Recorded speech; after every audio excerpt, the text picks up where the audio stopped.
അപ്പോൾ നമ്മള് MK കുറിച്ചുള്ള ചരിത്രത്തിലേക്ക് MK ബന്ധപ്പെട്ട് താങ്കളുടെ ഓർമ്മ, ഞങ്ങളുടെ പിതാവ് അതേപോലെ തന്നെ ഒരു വലിയ ടീമാണല്ലോ ഇവിടുത്തെ വലിയ സ്ഥാപനങ്ങളൊക്കെ സാധ്യമാക്കി.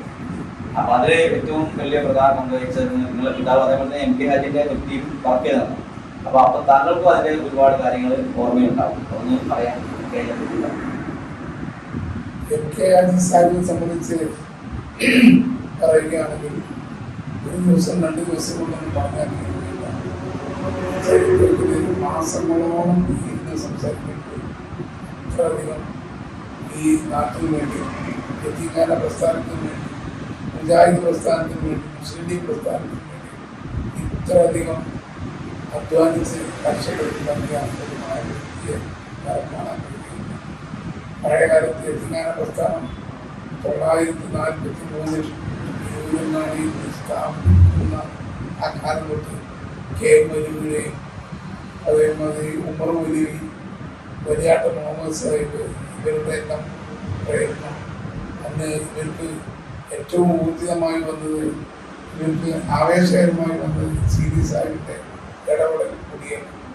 CD സാഹിബിൻ്റെ ഇവർ ടീം വർക്ക് ആയതുകൊണ്ടാണ് 943 എന്തെല്ലാം പ്രതിസന്ധികൾ, സാമ്പത്തിക പ്രതിസന്ധികളെല്ലാം ഉള്ള കാലത്ത്, ഏറ്റവും അധികം സാമ്പത്തിക ബുദ്ധിമുട്ടുള്ള കാലത്താണ് അത് JDT ഇസ്ലാമിൻ്റെ ഒരു പ്രതിനിധി നമ്മുടെ യതീംഖാന സന്ദർശിക്കാൻ വരുന്ന റെയിൽവേ സ്റ്റേഷനിലേക്ക് നടന്നു പോയ കൊടുത്തിൽപ്പെട്ടാണ് ഉമർ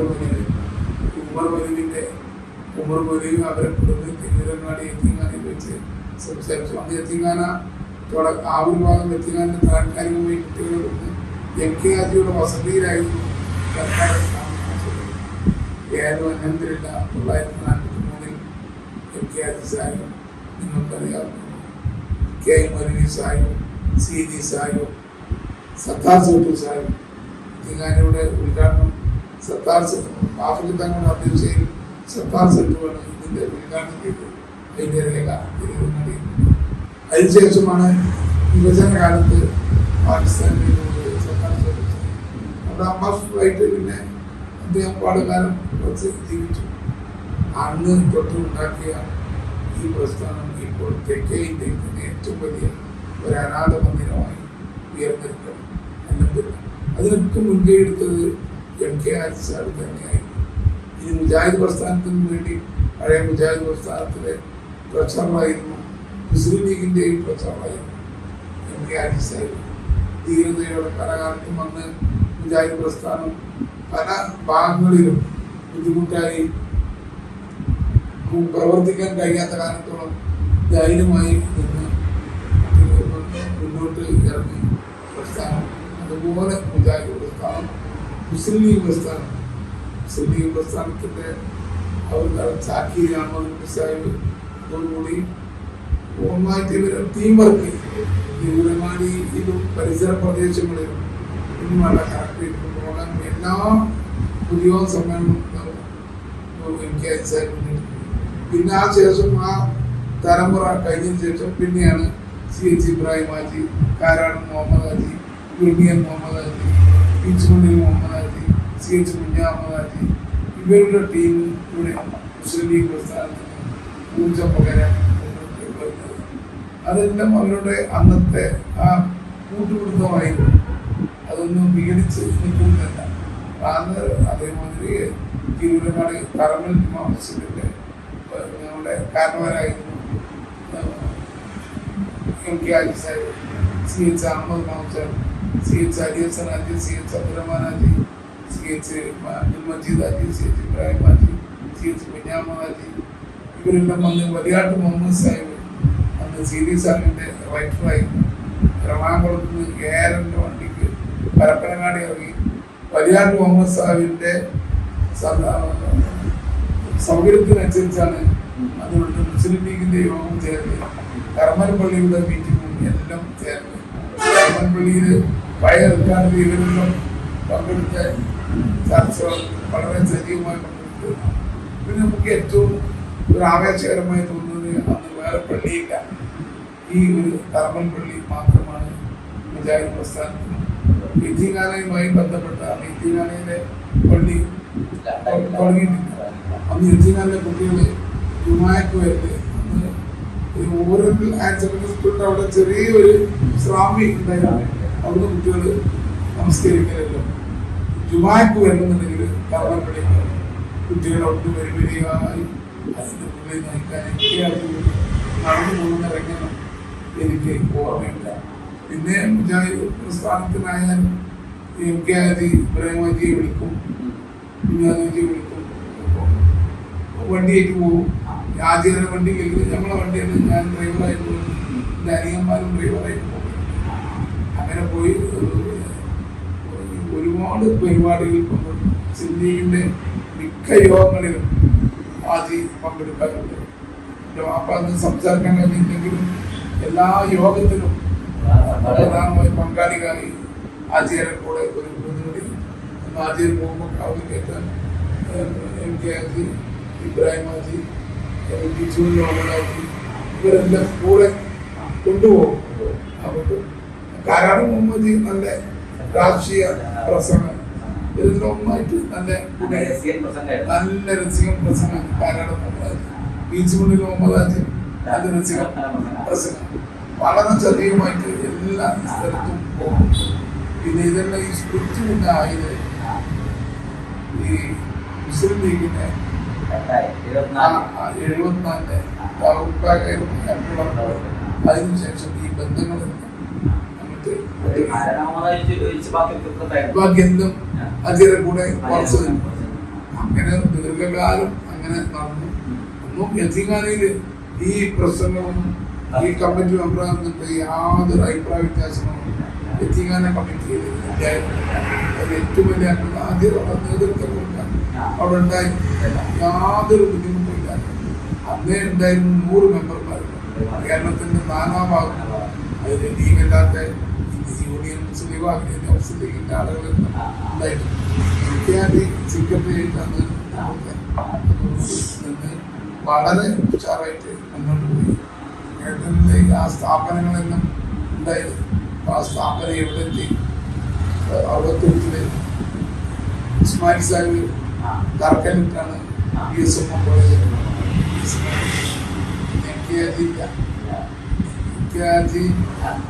അതുകൊണ്ട്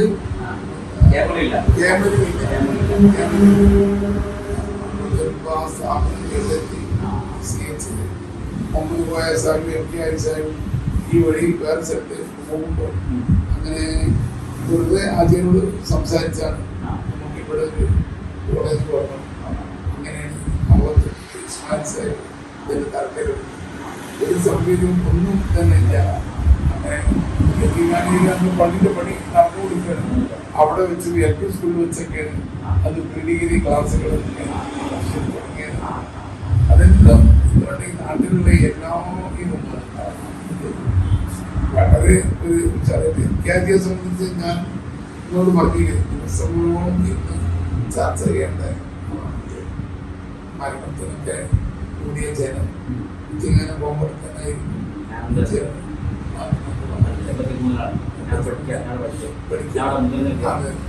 കുട്ടികളോടൊക്കെ നല്ല സ്നേഹത്തില് പെരുമാറിയുന്ന ഒരു അതായത് ജമാൽ സാഹിബിനോട് ചുറ്റിപ്പെടുത്താൻ പറ്റിയ ഞാന് താടിക്കാരൻ എനിക്ക് പേടിയായിരുന്നു.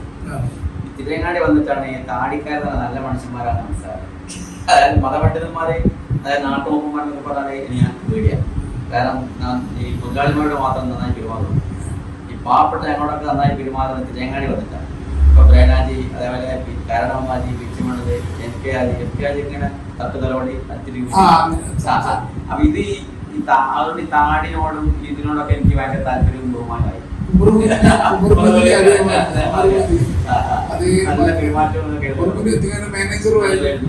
തുടക്കം കുറിച്ച അന്ന് ഇവിടെ ടൗൺ മുസ്ലിം ലീഗിന്റെ സെക്രട്ടറി KM മൗലവി പ്രസിഡന്റ്. അങ്ങനെ യത്തീംഖാനയില് കക്കാട് ഇങ്ങനെ ഒരു നായനാർ കുടുംബത്തിന് നിങ്ങൾക്കറിയുള്ള അദ്ദേഹത്തിന്റെ ആത്മകഥയിൽ പറയുന്നത്. അങ്ങനെ പെട്ടെന്ന് ഇവര് പ്രമേയം പാസാക്കി. മുസ്ലിം ലീഗിന്റെ പ്രമേയമാണ് ആദ്യമായി ടീമുണ്ടായി. അങ്ങനെ വന്ന് അതിന്റെ എൻക്വയറിക്ക് JDT ആള് വന്നു. അവരെ പരപ്പനങ്ങാടി പോയി കണ്ടുകൊടുക്കും. കരമനപ്പള്ളിയിൽ നിന്ന് സുബൈ നിസ്കരിച്ച് ഉമർവലിന്റെ ഓർമ്മ ശരിക്കും അത് വിവരിക്കുന്നുണ്ട്. പിന്നെ അങ്ങനെ ആ പഴയ തലമുറ എല്ലാവരും പോയി. പക്ഷെ ഇപ്പോഴും മൂല്യം നിലനിർത്തുന്നുണ്ട്. ഇപ്പൊ അവരുടെ മക്കളെല്ലാം അത് നടത്തുന്നു. MK ആജിയുടെ മകൻ ബാവ അതിന്റെ secretary, CH Ibrahim Haji vice പ്രസിഡന്റായിരുന്നു, ട്രഷററുമായിരുന്നു.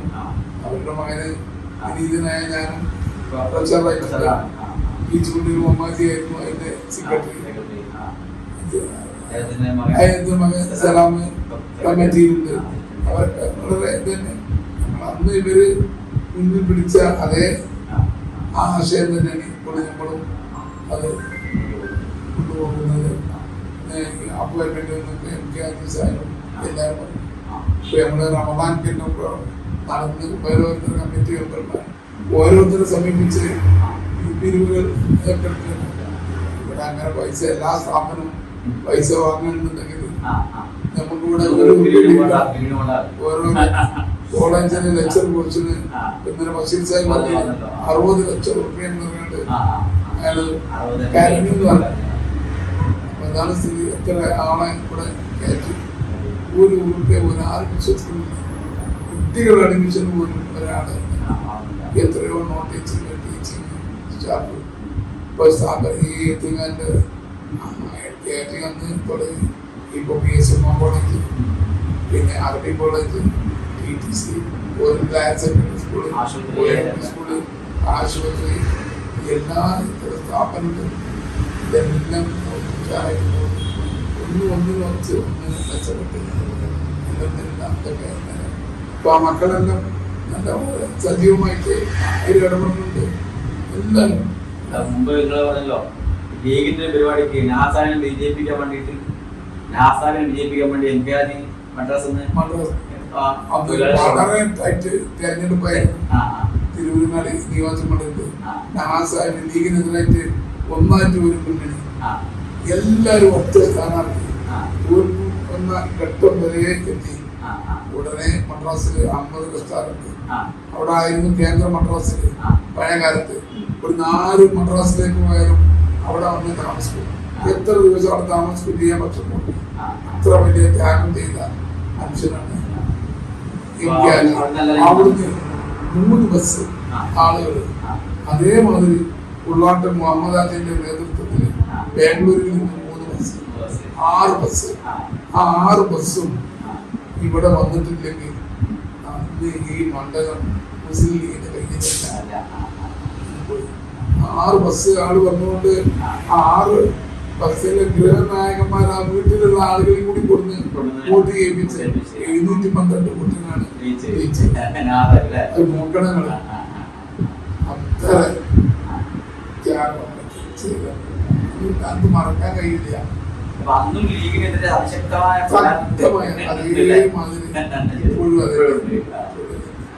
പക്ഷെ എല്ലാ ഇതിനും മറികടന്ന് പോകുന്നുണ്ട്.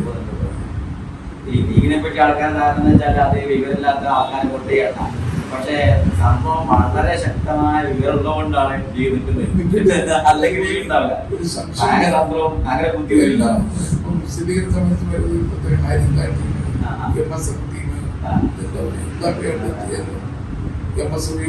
കലാലയങ്ങളിൽ തെരഞ്ഞെടുപ്പിൽ മിക്ക കോളേജിലും തിരിച്ചു പിടിച്ചു.